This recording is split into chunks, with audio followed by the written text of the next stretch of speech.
Okay, ఈ రోజు మనం చెప్పుకోబోతున్నటువంటి టాపిక్ వచ్చేసి ఏంటంటే తప్పుల సవరణ. ఓకేనా? దీన్ని ఇంగ్లీష్ లో అయితే రెక్టిఫికేషన్ ఆఫ్ ఎర్రర్స్ అని అంటాం. ఏమంటామైనా రెక్టిఫికేషన్ ఆఫ్ ఎర్రర్స్ అంటే ఎర్రర్స్ అంటే తప్పుల్ని, రెక్టిఫికేషన్ అంటే సవరణ చేయటం. అయితే మనకందరికీ తెలిసినటువంటిది, మనం ఒక నోట్బుక్ లో తీసుకుంటే తప్పులు ఎలా రాస్తాము, వాటిని ఎలా మనం దిద్దుతాము మనకు తెలుసు. అంటే చూడండి పిల్లలు, జస్ట్ ఒక ఎగ్జాంపుల్ చెప్తాను, చూసుకోండి. సపోజ్ ఏదో ఒక 500 రాయాల్సినటువంటి ప్లేస్ లో ఇంకో 0 యాడ్ చేస్తాం అనుకోండి, మనం ఏం చేసేస్తాము, ఇలా పెట్టేస్తాం.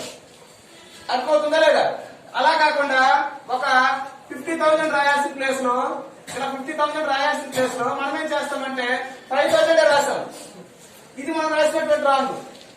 లేదా ఒక పేరు రాయాల్సినటువంటి ప్లేస్ లో ఇంకో పేరు రాస్తాం. అంటే రాజు అనేటువంటి పేరు రాయాల్సిన ప్లేస్ లో ఇంకా రాణి అని రాస్తాం అనుకోండి. ఈ తప్పు రాసాం కదా అని చెప్పేసి మనం క్రాస్ చేసేస్తాం. ఇలా క్రాస్ చేసేస్తాం. అయితే ఇక్కడ గుర్తుంచుకోండి, ఈ తప్పుల సవరణ అనేటువంటి చాప్టర్ కి అకౌంట్స్ లో ఒక ప్రత్యేకమైనటువంటి స్థానం ఉండడానికి కారణం ఏంటంటే, అకౌంట్స్ బుక్స్ మెయింటైన్ చేసేది ఫైనాన్స్ రిలేటెడ్, అంటే డబ్బుతో ముడిపడి ఉన్నటువంటి సంబంధాలు లేదా వ్యవహారాలు ఏవైతే ఉన్నాయో వాటిని మాత్రమే మనము పుస్తకాల్లో రాస్తాం. అంటే డబ్బుతో ముడిపడి ఉన్నటువంటి వ్యవహారాల్ని పుస్తకాల్లో రాస్తాం.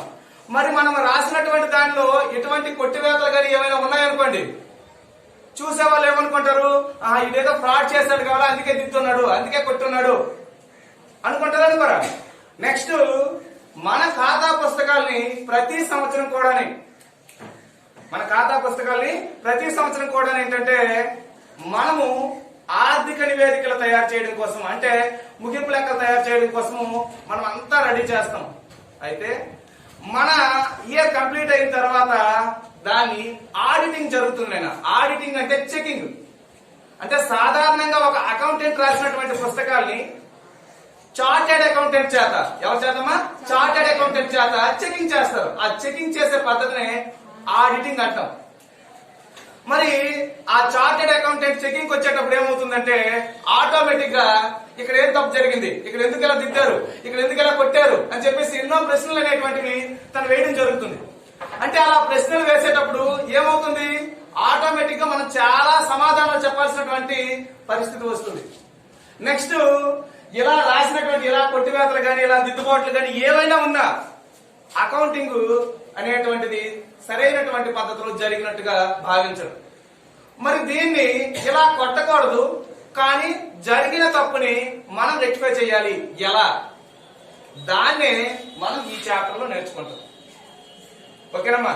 అంటే జరిగిన తప్పు జరిగింది, ఆ తప్పుని ఎలా దిద్దుబాట్లు కొట్టివేతలు లేకుండా ఎలా రెక్టిఫై చేయాలనేదే మనం ఈ చాప్టర్ లో నేర్చుకుంటామని చెప్పాం కదా పిల్లలు. అయితే ఇక్కడ చూడండి, మనకందరికీ తెలుసు, మన అకౌంటింగ్ సైకిల్ అనేటువంటి ఆ అకౌంటింగ్ చక్రంలో ఫస్ట్ వ్యవహారం ఏముంటుందమ్మా, వ్యవహారం, అదే ట్రాన్సాక్షన్స్ అంటాం కదా. Okay, transactions. సెకండ్ వన్ వచ్చేసి ఏంటంటే దాన్ని చిట్టాపద్దులు, journal entries. Okay, third one వచ్చేసి ఏంటంటే లెడ్జర్, అదే ఆవజ్జ. ఫోర్త్ వన్ వచ్చేసి ఏంటంటే అదే ట్రయల్ బ్యాలెన్స్. ఓకేనమ్మా? ఇలా ఈ అకౌంటింగ్ సైకిల్ లో ఒక్కొక్కటి స్టెప్ బై స్టెప్ జరుగుతూ ఉంటుంది. ఇక్కడ ట్రయల్ బ్యాలెన్స్ అనే దగ్గరకు వచ్చేసరికి ఏం జరుగుతుంది అంటే, మనము ఇయర్ ఎండ్ వస్తుంది, సంవత్సరం చివరి వచ్చింది. ఆ సంవత్సరం చివరిలో మనం ఖాతా పుస్తకాలను ఒక్కసారి పరిశీలన చేస్తాం. జనవరి 1 నుంచి డిసెంబర్ 31 వరకు జరిగినటువంటి అన్ని వివరాలు మనం చెక్ చేసుకుంటాం. ఖాతాలన్నీ క్లోజ్ చేస్తాం. క్లోజ్ చేసేటప్పుడు ఎక్కడైనా ఏమైనా తప్పులు దొరకవచ్చు. అంటే మన ఖాతా పుస్తకాలని నిల్వలు తేల్చే ముందు లేదా నిల్వలు తేల్చిన తర్వాత, ఈ అంకణాలు తయారు చేయకముందు, అంకణాలు తయారు చేసిన తర్వాత ఈ పుస్తకాల్లో ఎక్కడెక్కడ తప్పులున్నాయి అని మన దృష్టికి రావచ్చు. మరి అలాంటి తప్పుల్ని మనం సవరించాలి అంటే మన దగ్గర టైం లేదు. పిల్లలు చెప్పాను, మనకి ఒక ఫైనాన్షియల్ ఇయర్ చూడండి, జనవరి 1 నుంచి డిసెంబర్ 31 వరకు ఉండొచ్చు, లేదా ఏప్రిల్ 1 నుంచి మార్చ్ 31 వరకు ఉండొచ్చు, ఒక ఫైనాన్షియల్ ఇయర్. ఓకేనా? అయితే ఎక్కువగా మీకు అర్థం కావాలని చెప్పేసి జనవరి 1 నుంచి డిసెంబర్ 31 నేను యూజ్ చేయడం అనేది జరుగుతుంది. అయితే ఇక్కడ చూడండి, మీకు ఒక సంవత్సరం వల్ల వ్యాపారం చేసాము, ఈ సంవత్సరంలో లాభం వచ్చిందా నష్టం వచ్చిందని మనకు ఎలా తెలుస్తుంది అంటే ఈ సంవత్సరం జరిగినటువంటి వ్యవహారాలన్నిటితో పాటు మనం ముగింపు లెక్కలు తయారు చేయాలి. మరి ముగింపు లెక్కలు తయారు చేయాలంటే పిల్లలు మీకు గుర్తు తెచ్చుకోండి, మనము ఇంటర్మీడియట్ లో 20 మార్క్స్ ప్రాబ్లం చేసేవాళ్ళమా లేదా? ఫైనల్ అకౌంట్స్ ముగింపు లెక్కలు చేసేటప్పుడు మనకు లెక్క ఒకటి ఇచ్చేవాడు. ఏంటి ఇచ్చేవాడు? అంకర లెక్క ఏమి ఇచ్చేవాడమ్మా? వాడు అంకర ఇస్తాడు, మనమేమో కొత్తపు ఖాతా, లాభ నష్టాల ఖాతా, ఆస్తపులు బట్టి తయారు చేసేవాళ్ళమా లేదా? అంటే వాడు ఇచ్చేటువంటిది అంకర. మరి ఇక్కడ గుర్తుంచుకోవాల్సిందల్లా ఏంటంటే ఈ చూడమ్మా, జనవరి 1 నుంచి డిసెంబర్ 31 వరకు మనము వ్యవహారాలు తీసుకుంటాం అన్నాం కదా. మనం ఖాతా నిల్వలు చూడండి పిల్లలు, ఈ లాస్ట్ వీక్ ఏదైతే ఉంటుందో, ఇక్కడ నుంచి లాస్ట్ వీక్ ఏదైతే ఉంటుందో జనరల్ గా చూస్తే ఒక 25 నుంచి 31 వరకు ఈ లోపల మాత్రమే ఖాతా పుస్తకాలన్నీ క్లోజ్ చేస్తారు. అంటే డిసెంబర్ ఖాతా పుస్తకాలు క్లోజ్ చేసిన తర్వాత వాడి దృష్టికి అక్కడ తప్పు ఉంది, ఆ పుస్తకంలో తప్పు ఉంది, అలా ఇంకా వేరే బుక్ లో తప్పు ఉంది, ఇంకో దగ్గర తప్పు ఉంది, ఇంకో దగ్గర తప్పు ఉంది అని చెప్పేసి వాడు తెలుసుకుంటాడు. తెలుసుకొని ఆ బుక్లన్నీ కూడా సవరించడానికి వాడి దగ్గర టైం ఉండదు. ఎందుకు అంటే 1 వీకే కదా. ఈ 1 వీక్ లో వాడి దగ్గర సమయం ఉండదు కాబట్టి వాడు ఏం చేస్తాడంటే చూడండి పిల్లలు, ఇలా ఖాతా పుస్తకాలలో అంకణా తయారు చేసిన ముందు గాని, అంకణా తయారు చేసిన తర్వాత గాని తప్పులున్నాయి అని కనిపెట్టిన తర్వాత వాడు తాత్కాలికంగా ఏం చేస్తాడంటే చూడండి, తాత్కాలికంగా ఏం చేస్తాడంటే మనకి ఇక్కడ మీకు ఆల్రెడీ అంకణ అనేటువంటి ఒక చాప్టర్ చెప్పాను కదమ్మా. ఇదిగో ఇది అంకణ అనుకోండి. అంకణలో మన రూల్ ఏంటి? 2 వైపులు సమానం రావాలి. ఇది డెబిట్ కదా, ఇది క్రెడిట్ కదా. ఈ 2 వైపులు సమానమైనటువంటి మొత్తాలు రావాలి. ఒకవేళ రాలేదనుకోండి, డెబిట్ సైడ్ తక్కువ వచ్చింది, ఈ తక్కువలో ఎంత తక్కువ ఉందో ఆ తక్కువని అమౌంట్ వేసామని చెప్తాము. ఇదిగో అమౌంట్ వేసామని చెప్పాము. ఈ అమౌంట్ కి ఒక పేరు పెట్టమని చెప్పాను కదా, అదే అనామత్ ఖాతా. ఏంటది? అనామత్ ఖాతా. మనం ఇంగ్లీష్ లో సస్పెన్స్ అకౌంట్ అంటాం, సస్పెన్స్ అకౌంట్ అని అంటాం. ఇది ఎందుకు సార్ ఇప్పుడు చెప్తున్నారంటే గుర్తుంచుకోండి, మనకి తేడా వచ్చిందంటే తప్పు జరిగినట్టు. ఎక్కడైనా తేడాని మనం చూసాము, గమనించాము అంటే అక్కడ తప్పు జరిగింది అని మన దృష్టికి వచ్చినట్టు. అయితే మన దగ్గర ఆ తప్పుని సరిదిద్దడానికి టైం లేదు. ఎందుకు? డిసెంబర్ 31 కి మనము ఖాతా పుస్తకాన్ని క్లోజ్ చేసేసి మనం ముగింపు లెక్కలు తయారు చేసి లాభం ఎంత నష్టం ఎంత తెలుసుకునే ఆలోచనలో మనం ఉన్నాం కాబట్టి వీటన్నింటినీ మళ్ళీ చెక్ చేసేటువంటి ఆలోచన మనకు ఉండదు. కాబట్టి ఏం చేస్తుందంటే ఆ ఎంత తేడా వచ్చిందో ఆ తేడాని ఒక తాత్కాలికమైనటువంటి ఒక ఖాతాకి మళ్ళిస్తాడు. ఆ ఖాతా పేరే సస్పెన్స్ అకౌంట్, అనామత్ ఖాతా అంటారు. అయితే ఇక్కడ చూడండి అమ్మ, గుర్తుంచుకోండి, మనం అంకణాన్ని తయారు చేసేటప్పుడు మనం 2 రకాల పద్ధతిలో తయారు చేస్తాం. ఒకటి మొత్తాల పద్ధతి, టోటల్స్ మెథడ్ అంటాము. సెకండ్ వన్ వచ్చేసి బ్యాలెన్స్ మెథడ్ అంటాం. ఓకేనమ్మా? ఈ 2 పద్ధతుల్లో మనం తయారు చేసేటప్పుడు, అంకణా తయారు చేసేటప్పుడు ఖచ్చితంగా మనకి తప్పులు అనేటువంటి కొన్ని కనిపిస్తాయి. కొన్ని తప్పులు కనిపించాలా అంటే మనకు తెలుసు, ఒక దగ్గర నుంచి కొనంటాం, ఆ వస్తువు వచ్చినట్టు రాసుకోము, డబ్బులు పోయినట్టు రాసుకోము, అసలు జరిగినట్టే మర్చిపోతాం. దానివల్ల అంకణాలు ఏమి మనకి తెలియదు.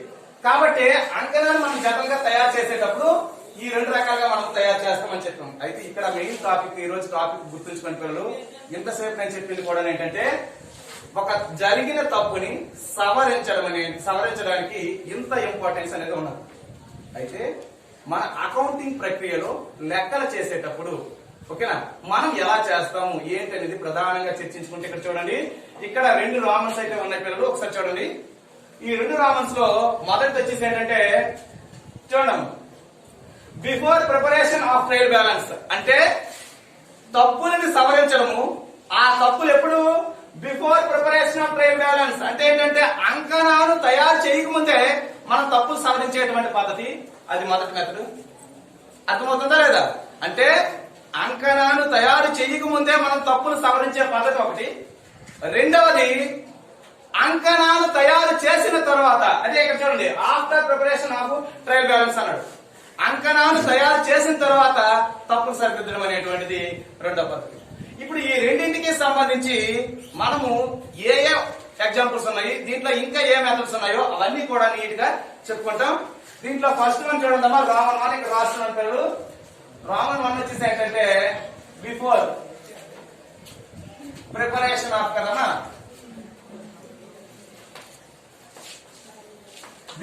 Before preparation of trial balance.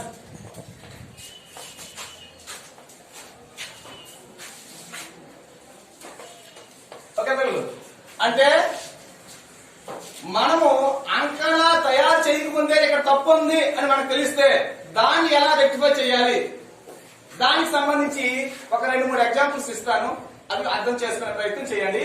Okay చూడండి, ఆల్రెడీ మనం నోట్స్ లో అవి రాయించండమ్మా, ఎందుకంటే మనకి బోర్డు అనేటువంటిది ఇక్కడ చాలదు కాబట్టి మొత్తం డేటా రాయడానికి ఒక్కొక్క ఎగ్జాంపుల్ కూడా నేను చదువుతుంటే నేను ఇక్కడ ఎక్స్ప్లెయిన్ చేస్తాను. మనం రాసినటువంటి ప్రాబ్లం ఏంటి? ఫస్ట్ ఇది 500 rupees rent. Rent paid was recorded in the rent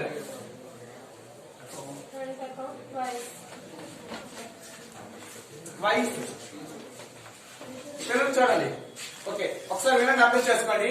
నాయన ఈ సెంటెన్స్ ఏం చెప్తుందంటే చూసుకోండి. మనము అంకణా తయారు చేయకముందే తప్పు జరిగిందని మనకు తెలిసింది. అంకణా తయారు చేయకముందే తప్పు జరిగిందని తెలిసింది. ఆ తప్పుని మనం ఎలా సరిదిద్దాలంటే ఇక్కడ చూడండి, 500 rupees rent paid was recorded in the rent account twice means 2 సార్లు అని అర్థం. పిల్లలు చూడండి, అర్థం చేసుకోండి పిల్లలు. ఒరిజినల్ గా రెంట్ పే చేసాం అనుకోండి, దాని ఎంట్రీ ఏమవుతుంది? Rent account data to cash, అంతే కదమ్మా. మనం కట్టింది, మనం పే చేసింది ఎంత? 500. ఓకే పిల్లలు చూసుకోండి అమ్మా, నేను వినండి. Rent account data to cash 500 rupees. ఓకేనా, మనం 500 rupees పే చేసాం. కానీ అక్కడ తప్పు ఏం జరిగిందంటే చూడండి, రెంట్ అకౌంట్ చూడండి, recorded in the rent account twice అన్నాడు. ఏమన్నాడమ్మా? ట్వైస్. అంటే రెంట్ అకౌంట్ లో 2 సార్లు రాస్తామంట. రెంట్ అకౌంట్ లో ఎన్నిసార్లు రాసామమ్మా? 2 సార్లు రాసాం. మరి 2 సార్లు రాస్తే ఇక్కడ ఒక 500 ఎక్స్ట్రా ఉంటుందా ఉండదా? అర్థమవుతుంది కదమ్మా. అది చెప్పింది కరెక్ట్ గా లెక్కను అర్థం చేసుకుంటే మనం ఆన్సర్ చేయగలము, చాలా ఈజీ. ఇక్కడ మనం రెంట్ పే చేసాం కాబట్టి rent account data to cash 500 రాయాలి. కానీ తప్పు ఏం చేశాడు? Recorded in the rent account twice అన్నాడు. 2 సార్లు రాసామని చెప్పాడు. అంటే 2 సార్లు 500 రాస్తాడంట. అంటే ఇప్పుడు రెంట్ అకౌంట్ లో ఎంత ఉంటుంది పిల్లలు? జరిగిన తప్పుల ప్రకారము 1000 రూపాయలు ఉంటుంది. ఇందులో 500 రూపాయలు తగ్గాలి. అర్థమవుతుందా లేదా? దీంట్లో 500 రూపాయలు తగ్గాలి కదా. అంటే రెంట్ లో డెబిట్ సైడ్ ఎంత ఉంది? 1000 రూపాయలు ఉంది. 500 రూపాయలు తగ్గాలంటే మనం దీనికి పిల్లలు చూడండి, మనం దీనికి ఎలా రాసుకోవచ్చు అని అంటే డైరెక్ట్ రెంట్ అకౌంట్ డెబిట్ లో 500 ఎక్స్ట్రా ఉంది కాబట్టి దాన్ని తగ్గించడానికి 2 రెంట్ అకౌంట్ అని రాసుకుంటే చాలు. ఓకేనమ్మా, 2 రెంట్ అకౌంట్ అని రాసుకుంటే చాలు. అర్థమవుతుంది కదా. అంటే ఎక్స్ట్రా ఉంది డెబిట్ లో కాబట్టి దాన్ని తగ్గించడానికి క్రెడిట్ చేసేయాలి. ఒకవేళ క్రెడిట్ లో ఎక్స్ట్రా ఉంటే డెబిట్ చేసేసాం. లాజిక్ అర్థమవుతుంది కదా. ఇది మన before preparation of trial balance లో మొదటి ఎగ్జాంపుల్. ఒక్కొక్క మెథడ్ కి 1 లేకపోతే 2 ఎగ్జాంపుల్ తోటి క్లోజ్ చేస్తానమ్మా, నీకు అర్థం చేసుకోండి. ఇంకొక ఎగ్జాంపుల్ చెప్పు పిల్లలు చూడండి. 4000 rupees paid to Kamala was credited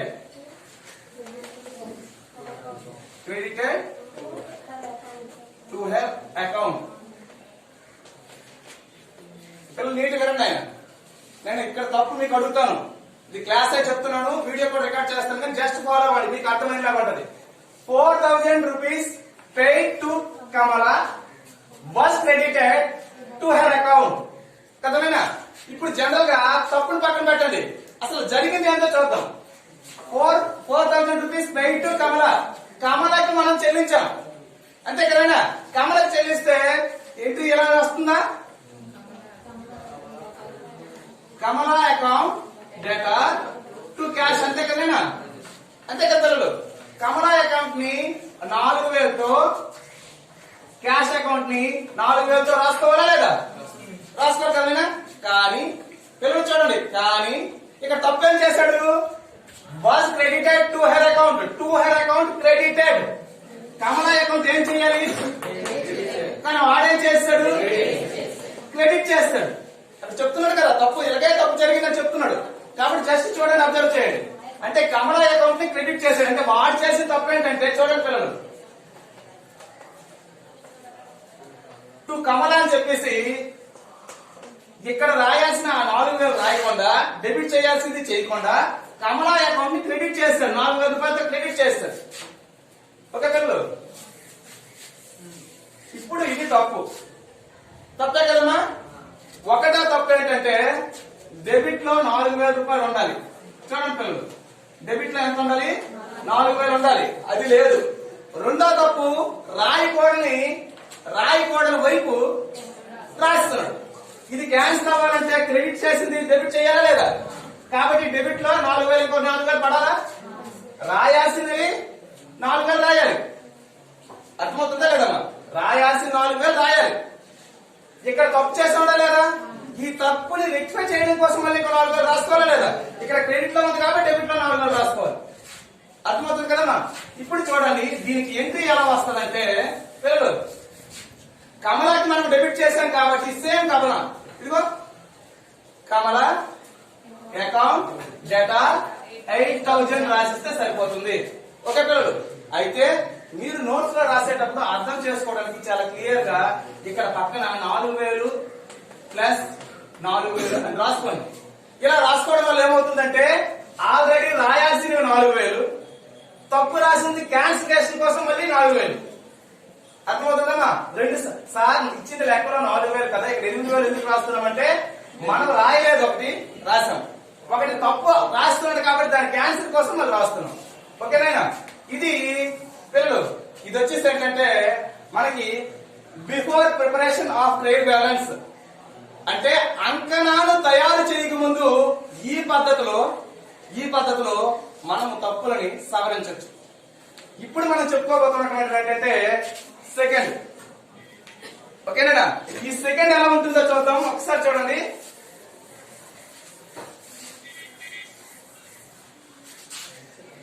ఒక్కసారి చూడండి.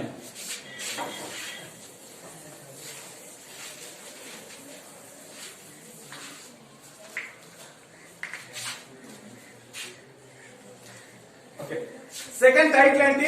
After preparation of trial balance. ఇది రాస్తాను నేను. Second Roman after preparation of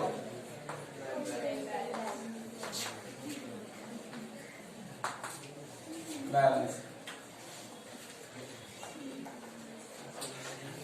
okay, ఇప్పుడు దీంట్లో పిల్లలు మనం చాలా విషయాలు ఈ తప్పుల సవరణలో నేర్చుకోవాల్సినటువంటివి ఆఫ్టర్ ప్రిపరేషన్ లోనే ఉంటాయి. ఎందుకంటే ముందు తెలిసిపోయిందంటే జాగ్రత్త పడతాం, కానీ ఆల్రెడీ ఒక తప్పు జరిగిపోయిన తర్వాత దాన్ని సరిదిద్దడం చాలా కష్టం. తప్పు జరుగుతుంది అంటే జాగ్రత్త పడతాము, కేర్ తీసుకుంటాము, సవరించుకుంటాం. కానీ ఒక తప్పు జరిగిపోయింది అనుకోండి, ఆ జరిగిపోయిన దాన్ని సరిదిద్దడం అనేటువంటిది ఇందులోనే చాలా మెథడ్స్ ఉన్నాయి. అందుకే ఆఫ్టర్ ప్రిపరేషన్ అనేటువంటిది చాలా ఎక్కువ మెథడ్స్ వస్తాయి. దీంట్లో మీరు ఇక్కడ ఒక్కసారి పరిశీలిస్తే చూడండి పిల్లలు, after preparation of trial balance లో 2 రామన్స్ ఉన్నాయి. మళ్ళీ దీంట్లో అంటే రామన్ 2 లో మళ్ళీ 2 ఉన్నాయి. ఒకటి 1 sided errors, second one 2 sided errors. ఒకటోది 1 సైడెడ్ ఎర్రర్స్ అంటే చిట్టాపద్దులో ఒకవైపే అయితే డెబిట్ లో గాని లేదా క్రెడిట్ లో గాని ఒకవైపే తప్పు ఉండేటువంటి తప్పులు. రెండవది 2 వైపులో తప్పులు ఉండేటువంటి తప్పులు. అర్థమవుతుంది కదా. దీంట్లో మనం ఫస్ట్ ది 1 సైడెడ్ ఎర్రర్స్ అనేది తీసుకుంటాం. నేను ఇదిగో ఇక్కడ తీసుకుంటున్నాను. దీంట్లో రామన్ 2 లో ఫస్ట్ వన్. ఓకేనా. రామన్ 2 లో first one 1 sided errors. Okay, దీంట్లో ఒక్కొక్కటి ఎక్స్ప్లెయిన్ చేస్తాను. అంటే ఒకవైపే మాత్రం తప్పు ఉండేటువంటి పద్ధతి, ఆ ఒకవైపే ఉండేటువంటి తప్పు ఉండేటువంటి పద్ధతిలో మళ్ళీ చాలా రకాలు ఉన్నాయి. 1 2 3 4 5 ఇలా ఉన్నాయి. దీంట్లో మొదటి తీసుకుంటాను నేను, అదే రాంగ్ టోటలింగ్. రాంగ్ టోటలింగ్ అంటే ఒకవైపే తప్పు ఉండేటువంటి దీంట్లో తప్పుగా మనము టోటల్ చేయడం. తప్పుగా టోటల్ చేయడం అంటే ఒక ఖాతా పుస్తకం తీసుకున్నాం, సపోజ్ రాజు అనే ఖాతా. టోటల్ చేసేటప్పుడు 3,000 రావాల్సిన దగ్గర 30,000, 4,000 రావాల్సిన దగ్గర 3,000. అర్థమవుతుందేనా? అలా తప్పుగా రాయాలి. దీంట్లో ఫస్ట్ వన్ చూడండి, దీంట్లో ఫస్ట్ వన్ వచ్చేసి wrong totalling.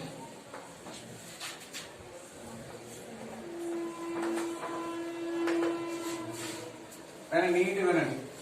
Wrong total, wrong అంటూ ఆఫ్టర్ ప్రిపరేషన్ దాంట్లో వన్ సైడెడ్ ఎర్రర్స్ లో ఫస్ట్ పాయింట్ రాంగ్ టోటలింగ్. ఈ రాంగ్ టోటల్ మళ్ళీ 2 రకాలు. ఓకేనా? మళ్ళీ 2 రకాల్లో చూడండి పిల్లలు. దీంట్లో వచ్చేసి ఏంటంటే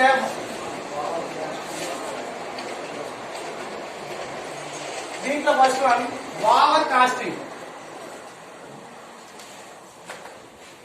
ఓవర్ కాస్టింగ్ అంటే టోటల్ చేసేటప్పుడు కొంచెం ఎక్స్ట్రా కల్పిస్ చేసింది. దీన్ని ఓవర్ కాస్టింగ్ అని అంటాం. దీన్ని ఏమంటారైనా ఓవర్ కాస్టింగ్ అని అంటాం. ఇది గుర్తుంచుకోవాలి. ఈ ఓవర్ కాస్టింగ్ కి సంబంధించి ఇప్పుడు ఒక ఎగ్జాంపుల్ చెప్తాను, క్లోజ్ చేస్తాను. ఓకేనా? దీనికి సంబంధించి మన నోట్స్ లో రాసింది చెప్పండి అమ్మా. Purchase journal was over cost by 2,000 rupees. అంతే కదమ్మా? నేను నీటి వినండి, నేను తప్పు చెప్తున్నాను, మీ ఆలోచించడానికి టైం ఇస్తున్నాను, ప్లాన్ చేసుకోండి. Purchase journal was overcasted. మనం ఎంతైతే కదా నడుస్తుంది. ఓవర్ కాస్టెడ్ అంటే పర్చేజ్ జర్నల్ ని 2,000తో ఎక్స్ట్రా మనం చేసాం. అంటే ఓవర్ కాస్ట్ అనేది చేయడం జరిగింది 2,000 రూపాయలతో. ఓకేనా? మరి ఇప్పుడు మనం లాజిక్ మీద ఆలోచిద్దాం. లాజిక్ ఏంటంటే గుర్తుంచుకోండి పిల్లలు, పర్చేజ్ జర్నల్ ఏ బ్యాలెన్స్ చూపిస్తుంది మనకి? నాకు చెప్పాను, గుర్తుంది కదా సబ్సిడీ బుక్స్ లో. Purchase always debit, purchase returns credit, sales always credit, sales returns always debit. ఆ రూల్ ప్రకారం పర్చేజ్ జర్నల్ అనేటువంటిది డెబిట్ బ్యాలెన్స్ చూపిస్తుంది. వినండి పిల్లలు, చూడండి. ఇదిగో పర్చేజ్ అకౌంట్ డేటా అని చెప్పేసి ఎంతో కొంత ఫిగర్ ఉండాలి. ఆ ఫిగర్ కట్ట 2,000 రూపాయలు కల్పిస్తాడంట. అదే కదా ఓవర్ కాస్టింగ్ అంటే, ఎక్స్ట్రా కలపడమే కదా, ఎంత ఉంచాలి. సపోజ్ నేను ఇక్కడ ఏం చెప్పలేదు నేను, ఎందుకంటే మీరు ఊహించుకోండి. కొనుగోలు పుస్తకంలో 2,000 రూపాయలు ఎక్స్ట్రా కలపబడింది అనేది ఎంట్రీ. మరి 2,000 రూపాయలు ఎక్స్ట్రా కల్పిస్తామంటే మీకు లాజిక్ మీద ఆలోచిస్తే చూడండి, డెబిట్ లో కొనుగోలు పుస్తకంలో 2,000 ఎక్స్ట్రా ఉంది కదా, ఇది తగ్గాలంటే ఏం చేయాలి? అదే కొనుగోలు పుస్తకాన్ని క్రెడిట్ చేసేయాలి. అర్థమవుతుందా లేదా?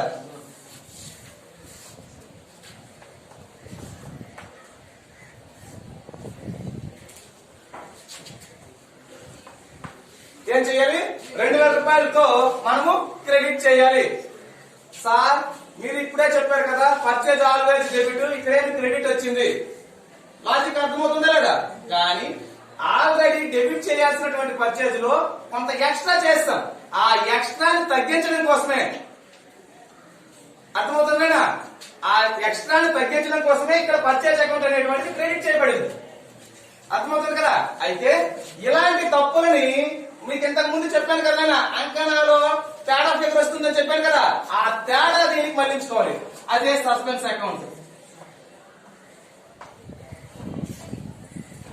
సస్పెన్స్ అకౌంట్ డేటా 2,000 టు పర్చేజ్ అకౌంట్. అర్థమవుతుంది కదా? అంటే దీన్ని మళ్లించడం. Suspense account data to purchase account. Sir only purchase account రాస్తే తగ్గించడానికి రాశాం కదా సార్, మళ్ళీ ఇది ఎందుకు సార్ అంటే మీకు చెప్పాను, మనకి December 31 టైం ఉండదు కాబట్టి ఏం చేస్తాము, తొందరగా మనము అంకనాన్ని టాలీ చేసేస్తాము, ఎంత చాలక్కో ఏదో ఫిగర్ వేసేస్తాము. టోటల్ చేసేస్తాము, ఈక్వల్ చేసేస్తాము, ముగింపు లెక్క తయారు చేసేస్తాము. ఇప్పుడు జనవరి వచ్చింది, తీరిగ్గా ఎక్కడెక్కడ తప్పులు జరిగాయో అంకణాలు తెలిసింది కదా మనకి. అందుకే ఇది ఆఫ్టర్ ప్రిపరేషన్ అనే కదా, అంకణాలు ప్రిపేర్ చేసిన తర్వాత ఆ తప్పుల్ని ఒక సస్పెన్స్ అకౌంట్ ముందు పంపించాం కదా టోటల్ గా. ఇప్పుడు ఆ సస్పెన్స్ అకౌంట్ లో నుంచి ఒక్కొక్క తప్పుని రెక్టిఫై చేయడం కోసం కాబట్టి ఇక్కడ సస్పెన్స్ అకౌంట్ ని డెబిట్ చేసాం. ఓకేనా, ఇక్కడ రెండు రావడానికి కారణం కూడా అదే. నెక్స్ట్ పిల్లలు, ఇది ఓవర్ కాస్టింగ్ సంబంధించినటువంటి ఎగ్జాంపుల్. నెక్స్ట్ వచ్చేసి ఏంటంటే ఒకసారి చూడండి, అండర్ కాస్టింగ్. ఓకే, దీంట్లో సెకండ్ వన్ అంటే రాంగ్ టోటలింగ్ లో second one undercasting. Undercasting అంటే ఒక పుస్తకంలో ఒక ఖాతాలో ఉండాల్సినటువంటి అమౌంట్ కంటే తక్కువ చేసి చూపించడం, తక్కువ చేసి చూపించడం, దాన్ని అండర్ కాస్టింగ్ అని అంటాం. ఇప్పుడు దీనికి సంబంధించి ఒక ఎగ్జాంపుల్ మనం ఇప్పుడు తీసుకుంటాం. చూడండి పిల్లలు, దీంట్లో ఫస్ట్ చదవండి. Ramarao. Okay, account Ramarao account debit side వద్ద, debit side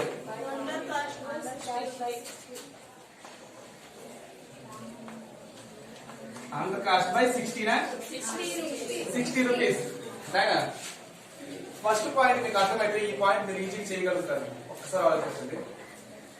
Ramarao account was debit side, Ramarao account debit side was under cast by 60 అన్నాడు. పిల్లలు వినండి, ఇదిగో రామారావు అకౌంట్ డెబిట్ సైడ్ అన్నాడు కాబట్టి డెబిట్ సైడ్. చూడండి అమ్మా, ఎంతో కొంత ఉండాలి. దీంట్లో ఒక 60 మనం తగ్గించేస్తాం, అంటే ఇంత ఉండాలి, ఇంత ఉండాలి, ఈ పాత కూడా ఉండాలి, మనం తగ్గించేస్తాం. ఎక్స్ట్రా ఉందనుకోండి, ఎక్స్ట్రా ఉన్న దాన్ని ఏం చేస్తాము, తగ్గించడం కోసం ఆపోజిట్ చేస్తాం. అసలు ఉండాల్సిందే లేకపోతే రాసేస్తాం, డెబిట్ లో రాసేయాలి. ఓకే, అంటే రామారావు అకౌంట్ డెటార్ 60. అర్థమవుతుందా? ఇంతకు ముందు ఎక్స్ట్రా ఉన్నది కాబట్టి దాన్ని తగ్గించడానికి ఆపోజిట్ సైడ్ రాస్తాం. ఇప్పుడు లేదు కదా, లేదు కాబట్టి రాసేస్తాం మనం. అర్థమవుతుందమ్మా? నెక్స్ట్ ఒకసారి చూడండి పిల్లలు, ఈ వన్ సైడెడ్ ఎర్రర్స్ లో రాంగ్ టోటలింగ్ అనేటువంటి దాంట్లో రెండు విభాగాలు, రెండు మెథడ్స్ చెప్పేశాము. ఇప్పుడు వచ్చేసి ఏంటంటే ఈ వన్ సైడెడ్ లో సెకండ్ వన్ చూడండి, సెకండ్ వన్ రాంగ్ రికార్డింగ్. ఈ రాంగ్ రికార్డింగ్ అనేటువంటిది మనం ఇక్కడ ఇప్పుడు చేస్తాం.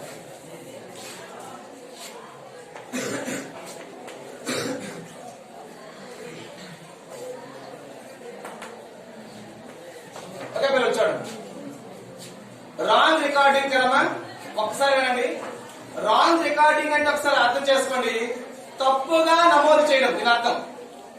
మరి రాంగ్ రికార్డింగ్ ఎలా ఉంటుంది ఏంటో అనేది ఒక ఎగ్జాంపుల్ తీసుకొని మనం ఇప్పుడు చెప్తాము. ఒకసారి చదవండి అబ్బా. చూడండి పిల్లలు, credit purchase 100 rupees from Vijay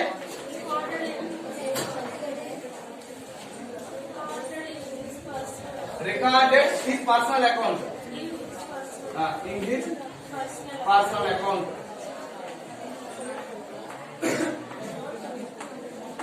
ఒకసారి చూడండి, నీట్ వినండి. మనకి ఈ సెంటెన్స్ ఏం చెప్తుంది ఒకసారి చూడండి. Credit purchase 100 rupees. Credit purchase అంటే అరువు కొనుగోలు ఎవరి నుంచి? విజయ్ నుంచి.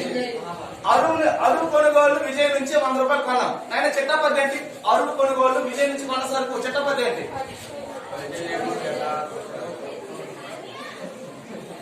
Purchase account data to Vijay. To ఏంటమ్మా? విజయ్ అకౌంట్. విజయ్ కదైనా ఇలా రాయాలా? నేను ఒకసారి చూడండి, అబ్జర్వ్ చేయండి. ఏదో షో అనుకోకండి, జస్ట్ మీరు అబ్జర్వ్ చేస్తే చాలు. Credit purchase 100 rupees from Vijay. ఇక్కడ వరకు మన సెంటెన్స్ ఇది జరిగింది. జరిగిందని ఇలా రాయాలి. కానీ వాడు ఏం చేశాడు? తప్పు ఏంటో ఇక్కడ చూడండి. Recorded in his personal account. Recorded in his personal account అంటే అన్నమాట. చూడమ్మా, ఇక్కడ వినండి, క్రెడిట్ పర్చేజ్ అంటే ఇక్కడ recorded in his personal account అని ఇక్కడ. ఇక్కడ మనకి ఏం చేశాడంటే జనరల్ గా ఈ విజయ్ అనేటువంటి చూడండి ఇక్కడ ఎంత అమౌంట్ పెట్టాం కదా, రాంగ్ రికార్డింగ్ అని ఇక్కడ. Credit purchase 100 rupees from Vijay, credit purchase from సరిపోయింది. Next recorded in his personal account. చూద్దాం, ఇది క్వశ్చన్ కదమ్మా, దీని సొల్యూషన్ చూడండి. ఇప్పుడు మనకి ఇలా రాయాలి, ఇతను పర్సనల్ అకౌంట్ లో ఇది రాయలేదు నాయనా. ఇక్కడ రాంగ్ రికార్డింగ్ అని అన్నాడు కదా, wrong recording subsidiary books full type చదవండి అమ్మది. నాన్ రికార్డింగ్ నాన్ రికార్డింగ్ అంటే గుర్తుంచుకోండి, నాన్ రికార్డింగ్ అంటే పూర్తిగా రాయకపోవడం. నాన్ రికార్డింగ్ అంటే ఏంటమ్మా, ఎవరి అకౌంట్ లో రాయలేదు. జనరల్ గా చెప్పాలంటే ఇది పర్సనల్ అకౌంట్. ఎవరి పర్సనల్ అకౌంట్, వ్యక్తి యొక్క పర్సనల్ అకౌంట్ లో పూర్తిగా రాయలేదు కాబట్టి దీన్ని మనం ఎలా రాయాలి అంటే పర్చేజ్ లో రాసినట్టు దీంట్లో రాయకపోయినట్టు. ఇప్పుడు దీని యొక్క సొల్యూషన్ ఎలా అవుతుందంటే చూడండి అమ్మా, suspense account data to Vijay account.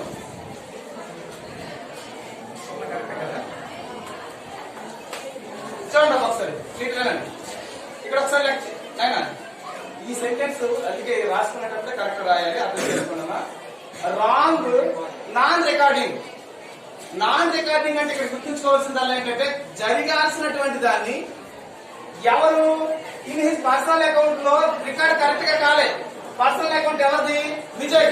కాబట్టి విజయ్ అకౌంట్ లో ఎందుకు విజయ్ క్రెడిట్ చేయాలి, ఆ అకౌంట్ లో అమౌంట్ అనేటువంటిది పడాలి, కానీ పడలేదు. కాబట్టి ఇప్పుడు మనం ఓన్లీ విజయ్ అకౌంట్ మాత్రమే క్రెడిట్ చేస్తూ రాసాం. పర్చేజ్ అకౌంట్ కరెక్ట్ గా రాశాడు, విజయ్ అకౌంట్ లోనే రాయలేదు కాబట్టి టూ విజయ్ రాస్తున్నాం.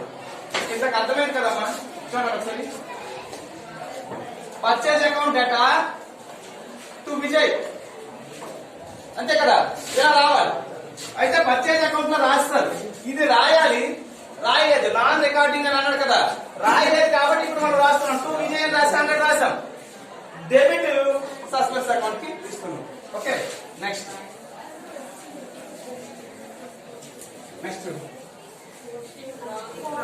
अपन फुल फॉर्म नहीं चलवांगे. पोस्टिंग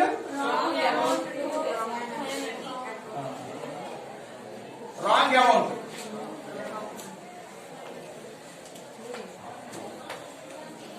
అమ్మ చూడండి, వన్ సైడెడ్ ఎర్రర్ లో నడుస్తున్నాయి. నెక్స్ట్ రాంగ్ అమౌంట్ గుర్తుంచుకోండి పిల్లలు.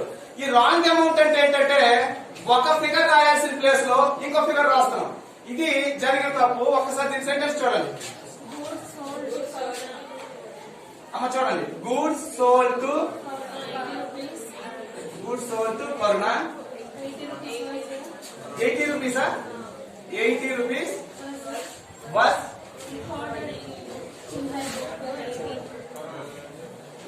recorded in her 18. ఇక్కడ జరిగిన తప్పు ఏంటి ఒకసారి చూడండి. జరిగిన తప్పు ఒకసారి అబ్జర్వ్ చేయండి. గూడ్స్ సోల్డ్ టు కరుణ. అమ్మ ఇక్కడ తప్పు మీరు ఐడెంటిఫై చేస్తే ఇప్పటి వరకు చెప్పిన మీకు అర్థమైనట్టు. గూడ్స్ సోల్డ్ టు కరుణ కదమ్మా. చెత్త పద్ధతి గూడ్స్ సోల్డ్ అంటే కరుణ కమ్మిన సరుకు. ఓకేనా, కాబట్టి ఎంట్రీ ఏమవుతుంది, కరుణ ఖాతా డేటా టు సేల్స్ అంతే కదమ్మా. ఎంత మేము ఇలా రాయాలి. ఓకే పిల్లలు, ఇదే కదా రాయాలి. అర్థమవుతుందా లేదా? ఇలా రాయాల్సిన ప్లేస్ లో నీటి వినండి. Goods sold to Karuna 80 rupees was recorded in his book 18. ఎవరు కరుణ పుస్తకంలోనట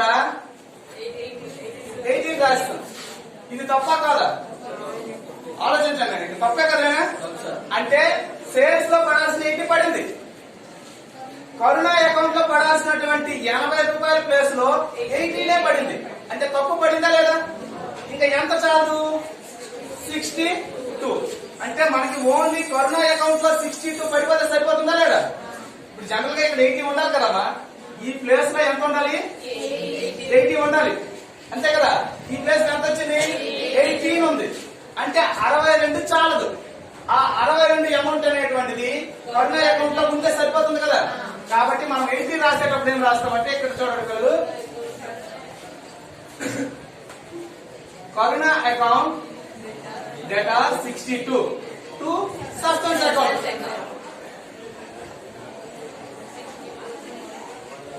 సస్పెన్స్ అకౌంట్ అని చెప్పేసి మనం ఆ 62 రాసేయాలి. ఓకే, అర్థమవుతుంది కదమ్మా. అంటే Karuna account data 62 rupees to suspense account అని చెప్పేసి రాస్తాం. ఓకేనా. ఇది రాంగ్ అమౌంట్. ఒక అమౌంట్ ఉండాల్సిన ప్లేస్ లో ఇంకొక అమౌంట్ రాస్తాం. కాబట్టి ఈ మెథడ్ లో ఇది అవుతుంది. నెక్స్ట్ వన్ చూడండి అమ్మా.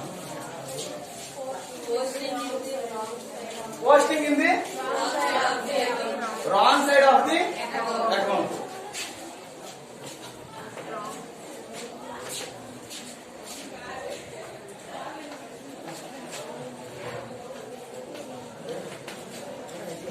అమ్మా చూడండి, ఇప్పటి వరకు మనం చెప్తున్నవన్నీ కూడా one sided errors. Wrong side of the account, wrong side of the account కదైనా. ఒక్కసారి చూడండి, wrong side of the account అంటే ఏంటంటే ఒక వైపు రాయాల్సినవి వేరొక వైపు రాస్తున్నాం. ఒక వైపు రాయాల్సినవి వేరొక వైపు రాస్తున్నాం. ఓకేనా. అదేంటో ఇక్కడ చూద్దాం. సెకండ్ స్టార్ ఉండదు. Credit sales, credit sales sales to Ramana,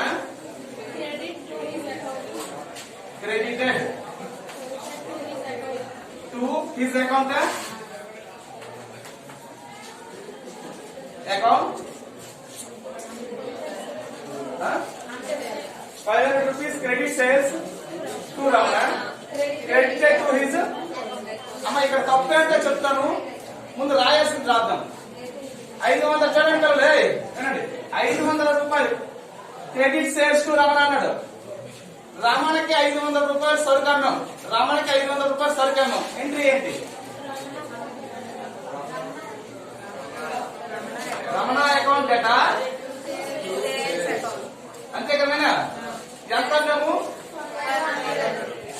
ఇంతే కదైనా. ఒక్కసారి చూడండి చూడండి, Ramana account data to 500, Ramana account data 500 to sales 500 రాయాలి. ఇలా రాయాలి. ఇక్కడ తప్పు ఏం చేశాడో చెప్తాను చూడండి నేను.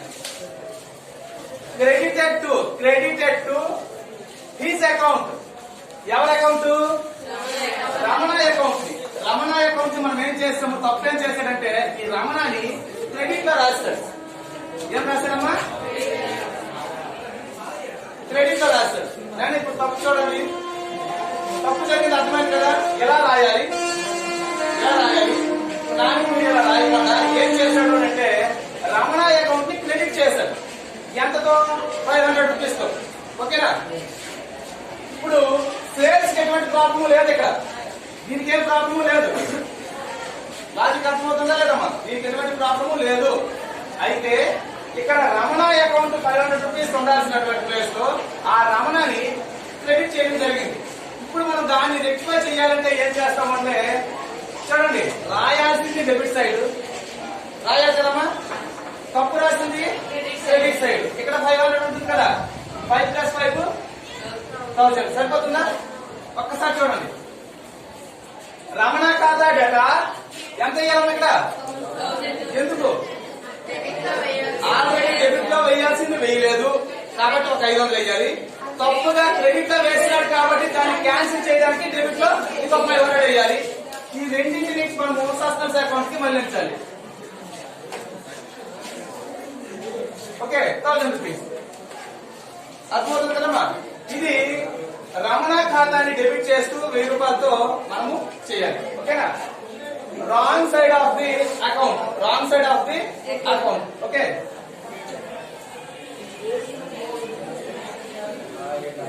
Next wrong amount, wrong side, wrong amount, wrong side.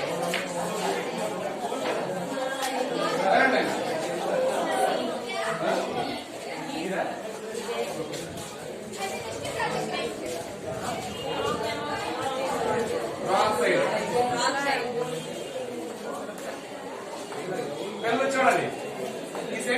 ఏంటంటే అమౌంట్ రాంగ్. నెక్స్ట్ వచ్చేసి ఏంటంటే అమౌంట్ రాంగ్ రాస్తాము. అది రాసింది కూడా మళ్ళీ వేరే సైడ్ రాస్తాం. అదేంటో ఈ సెంటెన్స్ ఒకసారి అబ్జర్వ్ చేస్తే ఒకసారి చూడండి అమ్మా.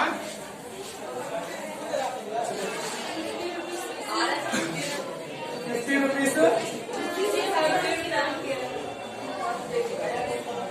received from Kiran was credited debited.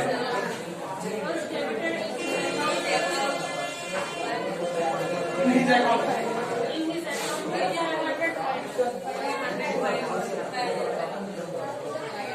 $500 లేనా? ఇది మ్యాచ్ ట్రై చేయండి.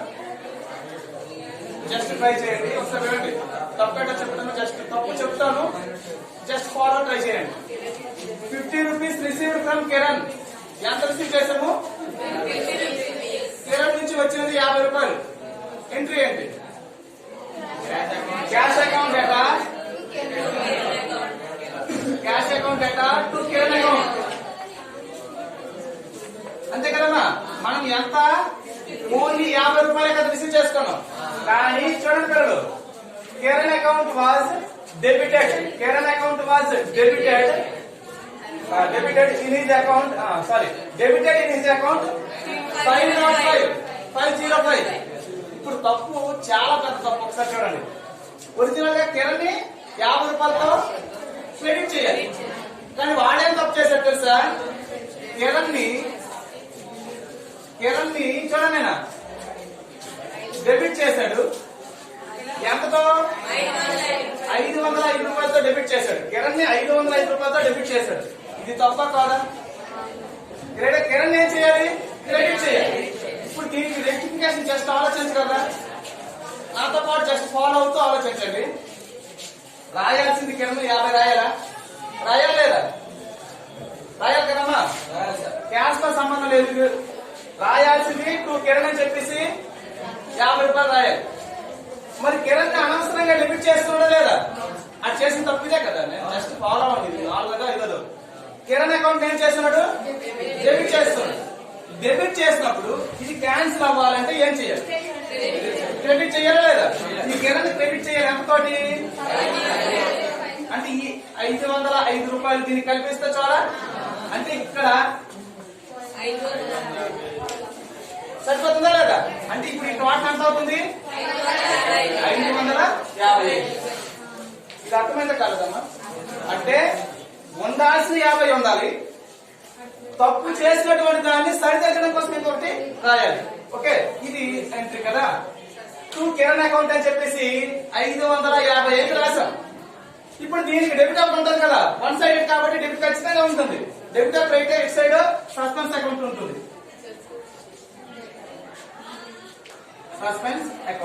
సస్పెన్స్ అకౌంట్ డేటా ఇది ఎందుకు వచ్చిందో తెలుసు కదా. ఇక్కడ ఎక్కడ కూడా ఈ ఫిగర్ లేదు, ఈ లెక్కలో ఈ ఫిగర్ లేదు. కానీ ఇది వచ్చిందంటే ఆలోచించుకోవాలి. ఓకేనా?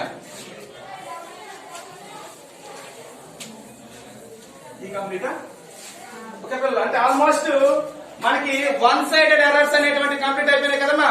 ఇక్కడ టూ సైడెడ్ ఎర్రర్స్ అనేటువంటివి ఒక్కసారి అబ్జర్వ్ చేద్దాము. ఆ టూ సైడెడ్ ఎర్రర్స్ అంటే ఒకసారి చూడండి పిల్లలు. వన్ సైడెడ్ అయిపోయింది, చెప్పేస్తున్నాను. ఓకేనా? ఇప్పుడు టూ సైడెడ్ ఎర్రర్స్ ఒకసారి చూడాలి.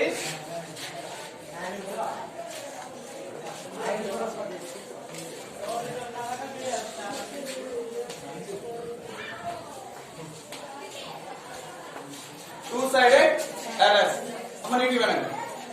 టూ సైడెడ్ ఎర్రర్స్ అంటే గుర్తుంచుకోండి పిల్లలు, ఒక తప్పు రెండు వైపులా ప్రభావం చూపితే, అటువంటి తప్పులు మనం ఇప్పుడు డిస్కస్ చేయబోతున్నామమ్మా. ఇంతవరకు మనం చెప్పింది ఒకవైపే, ఏదో ఒక ఖాతాలో ఒకవైపే తప్పు ఉంటుంది, రెండో వైపు సస్పెన్స్ అకౌంట్ వచ్చిందా లేదా? అంటే ప్రతిదానికి అనామత్ ఖాతా సస్పెన్స్ అకౌంట్ వచ్చిందా లేదా? అంటే ఒకవైపే తప్పు ఉండేది. కానీ ఇక్కడ నుంచి రాబోతున్నటువంటి ఏవైనా బోత్ సైడ్ ఇక్కడ మనకి ఆ ఎర్రర్స్ అనేటువంటివి మనకు కనిపిస్తాయి. అదేంటి అనేది ఒక్కసారి మనము దీంట్లో పరిశీలన చేస్తే, ఇక్కడ చూడండి ఆల్రెడీ రాస్తున్నాను. Omission, wrong amount, wrong subsidiary book and principal. ఓకేనా? ఒక్కసారి మీరు పరిశీలన చేసి కొంచెం మనము ఫాలో అవుతాం. ఓకేనా? ఒక్కసారి చూడండి. దీంట్లో ఫస్ట్ వన్ వచ్చేసి omission.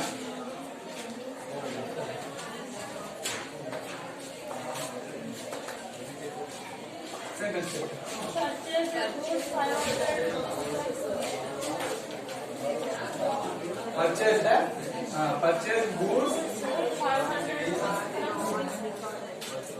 500 rupees from Sirisa.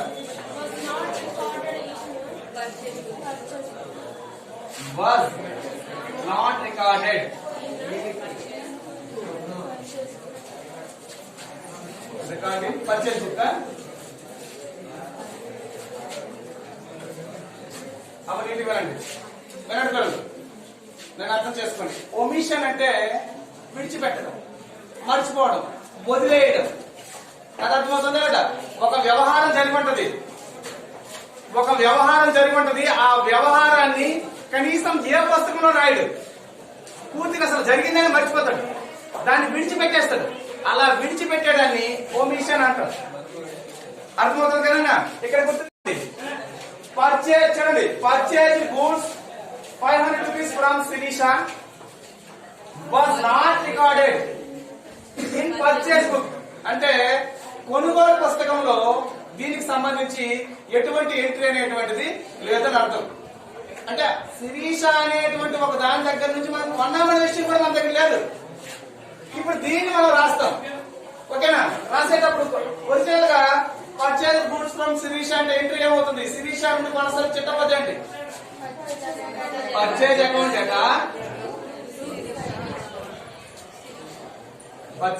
Data to Shirisha. ఎంతమ్మా? 500. ఓకే. ఒకటోది మనం రాసామమ్మా. ఒమిషన్ అంటే విడిచిపెట్టడం. పదాలు అర్థం చేసుకోండి. రాయలేదన్నాడు, రాసేయండి. పుస్తకాల్లో రాయలేదన్నాడు, ఇప్పుడు రాసేద్దాం. సరే. ఓకే. నెక్స్ట్ రెండో చూడండి అమ్మా. Wrong amount.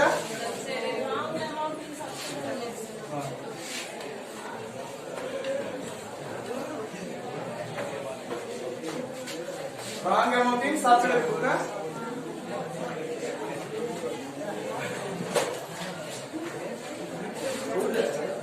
చూడండి. Wrong amount in subsidiary books. ఒకసారి వినండి. దీని అర్థం ఏంటంటే మనము రాయాల్సినటువంటి పుస్తకాల్లో రాయకపోవడం. సరే, రాయాల్సినటువంటి పుస్తకంలో ఎంత అమౌంట్ రాయాలో ఆ అమౌంట్ రాయకపోవడం. ఇక్కడ అమౌంట్ రాంగ్ అనమాట. ఓకే, సెంటెన్స్ చెప్పండి. Purchase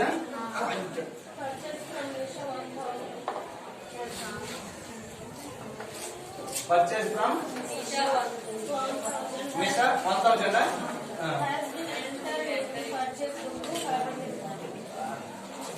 Entered.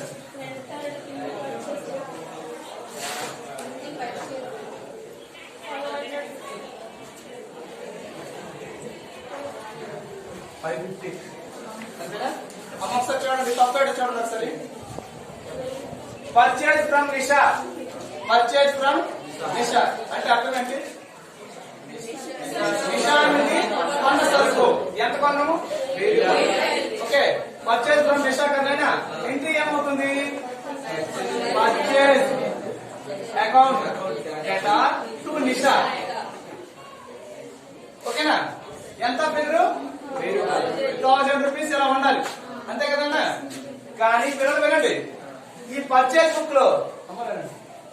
బుక్ లో ఏం రాస్తున్నదంటే 1000 రూపాయల ప్లేస్ లో 550 రాసాం.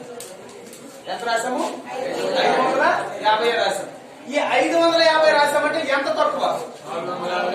450 పర్చేజ్ బుక్ లో నిషా నుంచి కొన్నట్టు లేదు. నిషా నుంచి కొన్నట్టు ఎంత రాశాడు? ఓన్లీ 550 రూపాయలే కొన్నట్టు రాసుకున్నాడు, ఎక్కువ లేదు. కాబట్టి ఇక్కడ 1000 రూపాయల ప్లేస్ 550 రాసేటట్టు ఎంత తక్కువ చేసి రాశాడు? 450. ఆ 450 ఇక్కడ రాసిస్తే చాలు. అంతే. అది చేసింది తక్కువ కదా, ఆ తక్కువని మనం లేదు అంటే కలిపేయండి, ఉన్నది అంటే తీసేయండి. అర్థమవుతుందమ్మా? Next wrong subsidiary books.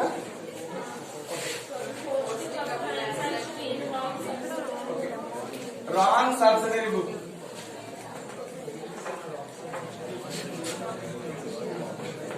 Wrong subsidiary book చెప్పు. Credit purchase 150 from Gopika. Entered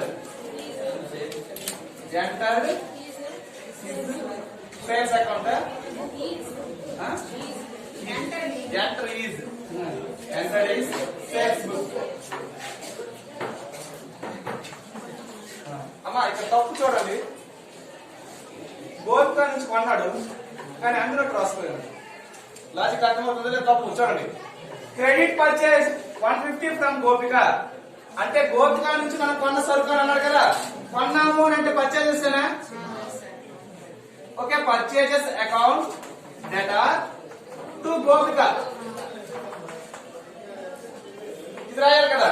అంటే purchase account data to Gopika account అనేది రాయాలి. అయితే ఇక్కడ ప్రాబ్లం చూడండి, ఏం చేశాడు?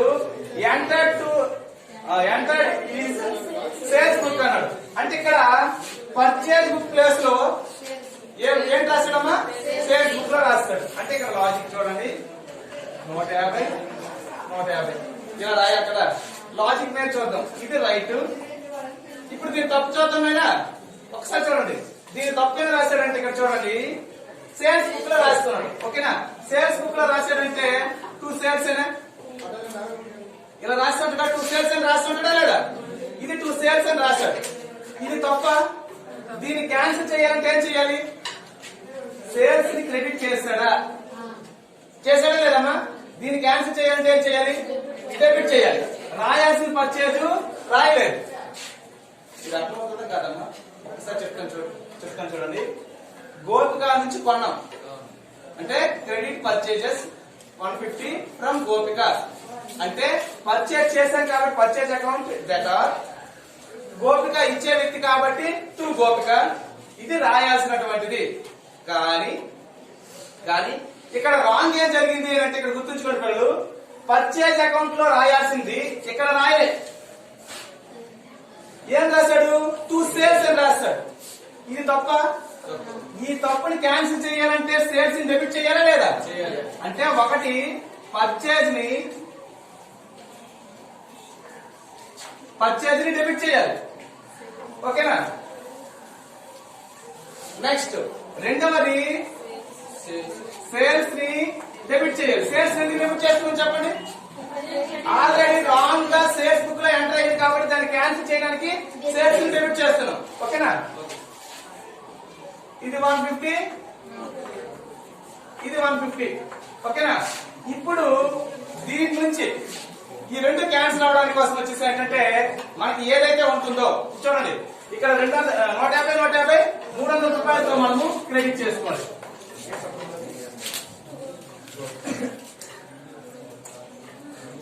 చూడండి, అంటే ఇక్కడ గుర్తుంచుకోవాల్సిందల్లా గుర్తుంచుకున్నామా? పర్చేజ్ రాయలేదు కాబట్టి రాస్తున్నాము. సేల్స్ తప్పుగా రాసినాడు, దాన్ని క్యాన్సిల్ చేయడానికి డెబిట్ చేస్తున్నాము. ఓకే, జరిగిన వ్యవహారాలన్నీ కూడా గోపికకి సంబంధించినవే. జరిగిన వ్యవహారాలు ఎవరికి సంబంధించినవమ్మా? గోపికకి సంబంధించినవి కాబట్టి గోపికని మనము 300 రూపాయలతో క్రెడిట్ చేస్తున్నాం. ఓకేనా? అంటే ఇక్కడ మీకు ఇచ్చేటప్పుడు 2 రకాల స్కీములు, అంటే 2 చిట్టాపద్దులు వేరు ఇచ్చేస్తున్నాం, ఒకటి కలిపి చిట్టాపద్దు ఇచ్చేంటున్నాం. ఓకేనా? సింగిల్ గానే రాసుకోవచ్చు, లేదా ఇవి 2 ముక్కలు చేసేసి 2 చిట్టాపద్దులుగానే రాసుకోవచ్చు. ఓకేనా? ఆ 2 చిట్టాపద్దులు ఎలా రాయాలని ఒకసారి ఎక్స్ప్లెయిన్ చేస్తే ఒకసారి చూస్తారా? ఒకసారి చూడండి, ఇటు వెళ్ళండి. ఇక్కడ చూడండి, ఒకసారి చూడండి. పర్చేజ్ అకౌంట్ డేటా టు గోపిక ఇదే రాయాలి కదమ్మా? ఓకేనా? 150 ఇలా రాయాలి. వీడేం చేస్తాడు? గోపికని చూడండి పిల్లలు, వినటం. గోపికని మనకు వచ్చేసి అంటే జనరల్ గా గోపికని ఏం చేశాడు అని అంటే గోపిక ఖాతా డేటా టు సేల్స్ చేస్తాడు. ఏం చేస్తాడమ్మా? సేల్స్ చేస్తాడు. అంటే ఇది 150, ఇది 150 చేస్తాడు. వినండి, ఇది ఉండాలి కాబట్టి ఇది రాయాలి. లాజిక్ మీద ఆలోచించండి. ఇది వచ్చేసి ఏంటంటే ఇది తప్పు కాబట్టి దీనికోసము దీన్ని ఇక్కడ తీసుకొచ్చాడు, డెబిట్ లో వేస్తాడు. ఇక్కడ గోపిక ఎంత ఉండాలి? 150 ఉండాలి. కానీ తప్పుగా గోపిక ఏం చేస్తున్నాడు? డెబిట్ చేస్తున్నాడు. ఇది క్యాన్సిల్ అవ్వాలంటే తప్పు కదా. గోపిక ఏం చేయాలి? 150తో క్రెడిట్ చేయాలి. కాబట్టి గోపిక ఎంత అయింది? కాబట్టి ఇదిగో గోపిక 300. రాయాల్సింది రాయాలి, రాయకూడదు సేల్స్ మీదకి తేవాలి. గోపికలో 150 ఉండాలి. కానీ పొరపాటున గోపికను ఏం చేస్తున్నాడు? డెబిట్ చేస్తున్నాడు. కాబట్టి దాన్ని క్యాన్సిల్ చేయడానికి క్రెడిట్ చేయాలి. ఓకేనా? ఇదే మొత్తం. ఓకే, నెక్స్ట్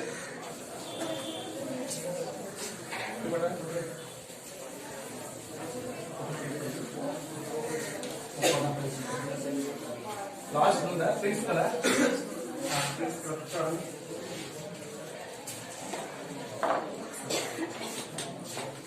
లాస్ట్ చూడండి అయినా టూ సైడ్ ఎర్రర్స్ లో ఏవైతే ఉన్నాయో అందులో చివరిది ప్రిన్సిపల్. ఓకే చూడండి,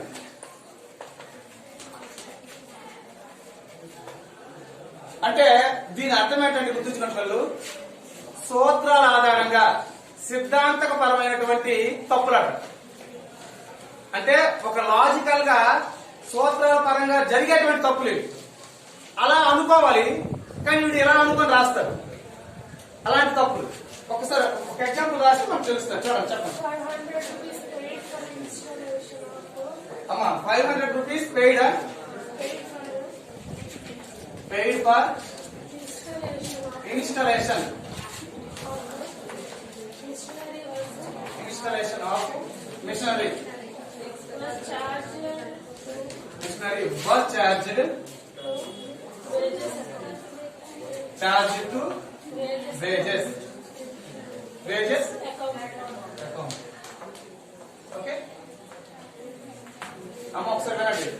ఇక్కడ జరిగింది ఏంటి, తప్పు ఏంటి చెప్తాను. ఒక యంత్రం కొన్నాము, పిల్లలండి, ఒక యంత్రం కొన్నాము.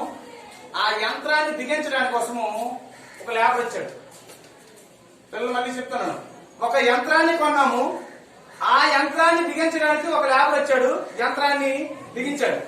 ఆ లేబర్ కి ఇప్పుడు మనము డబ్బులు ఇచ్చాము. అయితే ఇక్కడ సిద్ధాంతపరమైనటువంటి దోషం ఏమంటే, మనం ఆ లేబర్ కి ఇచ్చినటువంటి డబ్బుల్ని వాడేమనుకున్నాడు, బుక్ లో రాసేటప్పుడు కూలి ఇచ్చానని రాసుకున్నాడు.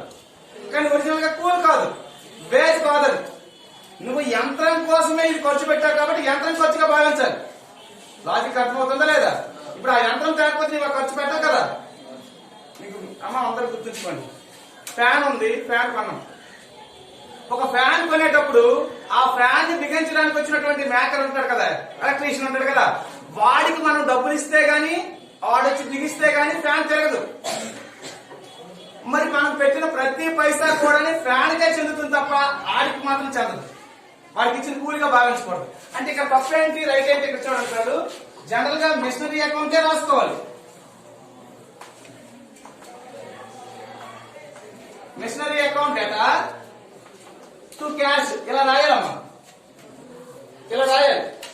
వీడు ఏం చేస్తాడు, మిషనరీ ప్లేస్ లో వేజ్ రాస్తాడు. ఏం రాస్తాడమ్మా?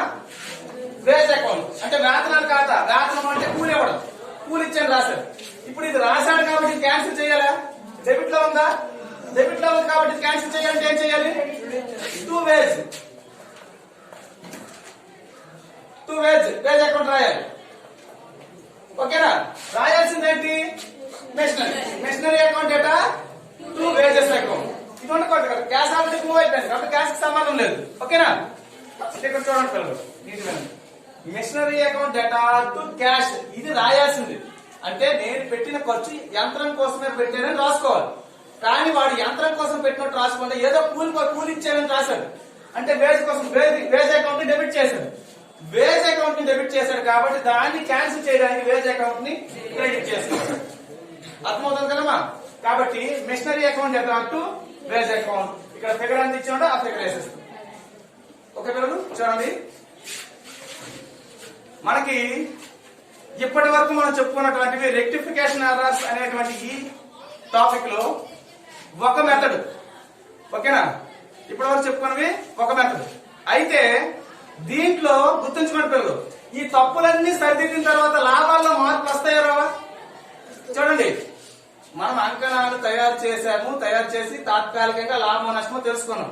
కానీ మనం రాసినటువంటి పుస్తకాల్లో 1,000,000 తప్పులు ఉన్నాయని ఇవి చెప్తుంది. ఆ తప్పులన్నీ సరిదిద్దినప్పుడు లాభాలు నష్టాలు మారిపోవా? ఆ మారిపోయిన మెథడే ఈ చాప్టర్ లో సెకండ్ మెథడ్. అది కనుక చేసుకుంటే దీంట్లో మనం అన్ని కంప్లీట్ చేసుకున్నట్టు. ఇంతతో క్లోజ్ చేస్తాం.